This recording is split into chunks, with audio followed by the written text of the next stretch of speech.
So, but you've also got to then think about, well, if you want 70 billion to make the North work, the next 50 billion that makes you to a sort of 120 billion sort of 30-year timetable of spending is actually about transport within city regions, but that's not just within the city of Liverpool. So actually, if you look at the functional economic geography, that is about connectivity. And the reason why there isn't a light rail system to Liverpool's airport is because no one's ever thought about it in the context, historically, of the wider economic geography of this part of the world.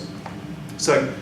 if you limit your light rail systems or your tram system or whatever you integrate with Merseyrail to sit within one local authority's boundary, that's what Leeds did. That's why Leeds didn't have a tram. It's because they tried to build a tram in the city of Leeds rather than to places like Bradford, they're next door. And so their business case went from working to not working. And that's why there is a metro link that links Media City to Manchester City Centre, because when Greater Manchester thought about bidding for exactly the same funding streams from government and the previous Labour government, they bid for schemes that connected all of Greater Manchester together. And no surprises, their BCR ratios, their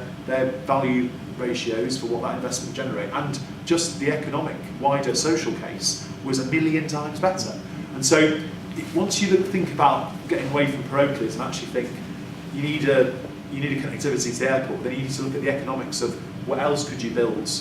aligned to in that area and what would it service, and then think about, well, actually I'm going to want to bring people onto Northern Powerhouse Rail because that's going to connect it so that people can choose whichever airport or service they want. They don't really have to think about whether it's Liverpool Airport or Manchester Airport. There will be a couple of airports in the northwest, a couple in Yorkshire, and if you live in the north, you'll just pick where you want to go and what time, and then because of the reality of how seamless travel planning will work, whether you're travelling on a train for some of it, whether you're on a light rail system, it'll just tell you when you need to leave wherever you live or work, and you won't really need to think about where you're flying from, because actually that doesn't really matter. So if you think about the connectivity and the economics of that, rather than the assets and where they happen to physically be located, you can maximise those a lot more efficiently.